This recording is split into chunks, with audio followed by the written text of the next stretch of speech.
प्रिय महोदय, संस्कृत वाङ्मय व्याख्यान माला के 7वें अंक के अंतर्गत मैं आज आप महानुभावों के समक्ष वेदों में अलंकार इस विषय पर अपनी कुछ रोचक बातें प्रस्तुत करूंगा।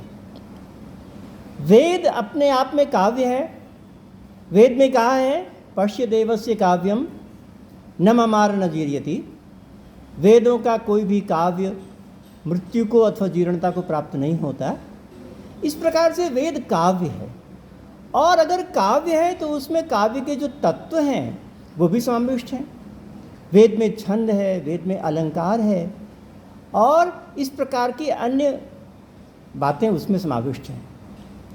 इसलिए हम वेदों में ऐसी चीज़ों को ढूंढ निकालना चाहते हैं जो कि वेदों से प्राप्त हुई हैं।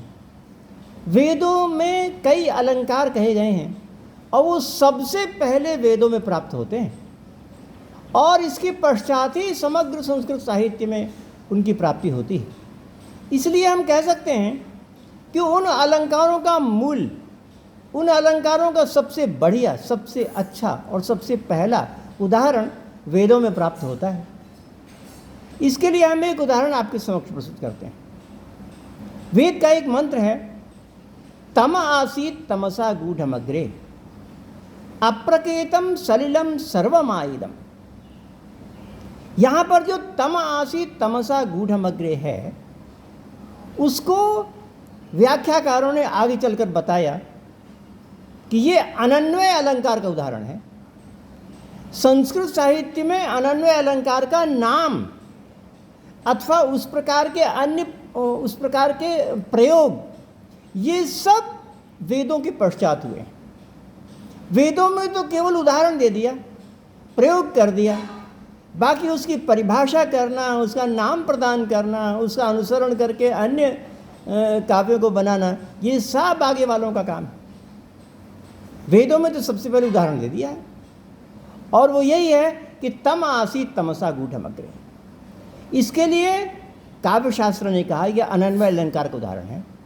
और यह अलंकार तब होता है कि जब उपमेय का वही उपमान बन जाए, जो उपमेय है वही उपमान बन जाए।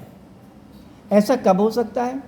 ऐसा तब हो सकता है जबकि उपमेय अनुपम हो, जबकि उसकी उपमेय की कोई दूसरी उपमा हो ही नहीं, केवल और केवल वही उपमा हो सकती हो।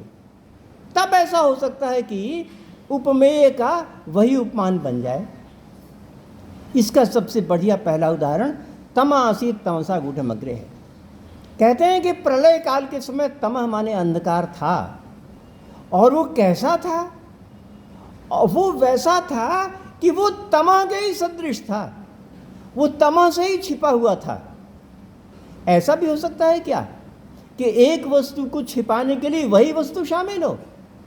तो कहते हैं वेद में कि दूसरी कोई वस्तु है ही नहीं छिपाने के लिए, केवल और केवल वही है जो कि उसको छिपा सके। तो छिपाने वाला और छिपने वाला सब कुछ एकाकार वही हो गया है। तो जो उपमेय है वही उपमान में शामिल हो गया है। इतना बढ़िया प्रगाढ़ अंधकार को यहाँ पर कहा है। इतने बड़े अंधकार को तो हम कभी देखते ही नहीं। हम अपने जीवन में जिस प्रकार की हमको अंधकार के देखने की आदत है, वो भी कुछ कुछ अंधेरा होता है। पूरा अंधेरा तो हमने कभी देखा ही नहीं, क्योंकि हम अंधेरे को कहते हैं कि हम अंधेरे को देखते हैं। देखना वाली क्रिया तभी हो सकती है जबकि प्रकाश की कणिका भी हो मात्र, तो उतना तो होता है। ऐसा अंधकार हमने जिंदगी में कभी नहीं देखा जिसको अनन्वय अलंकार के रूप में वेद में प्रस्तुत किया है। एक बार एक बहुत बड़े नाविक थे, वो इस समुद्र के 5 किलोमीटर के अंदर गए, और वहाँ पर जो उन्होंने वर्णन किया, उन्होंने कहा कि इस अंधकार को देखने के पश्चात तो मुझे जिंदगी भर जितने और अंधकार हैं उनको मैं कभी अंधकार कह ही नहीं पाऊंगा। ऐसा गजब अंधकार था वो।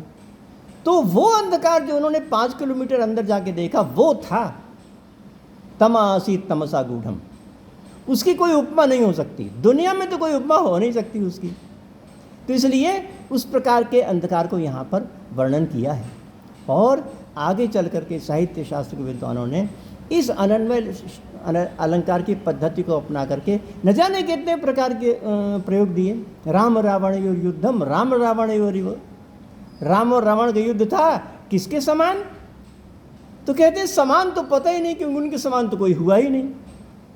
तो इसलिए कहते हैं कि राम और रावण का युद्ध हुआ, वो राम और रावण के समान ही था।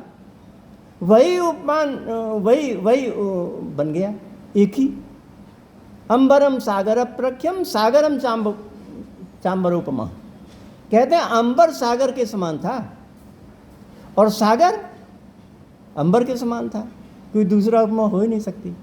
तो इस प्रकार के वाक्य अलंकार के अंतर्गत आते हैं और ये साहित्य शास्त्र में अनेक जगह पर पाए जाते हैं।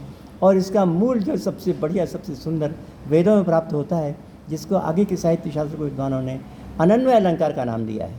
आपने इस अलंकार के विषय में हमसे इतनी बातें सुनी, इसलिए आपको बहुत धन्यवाद।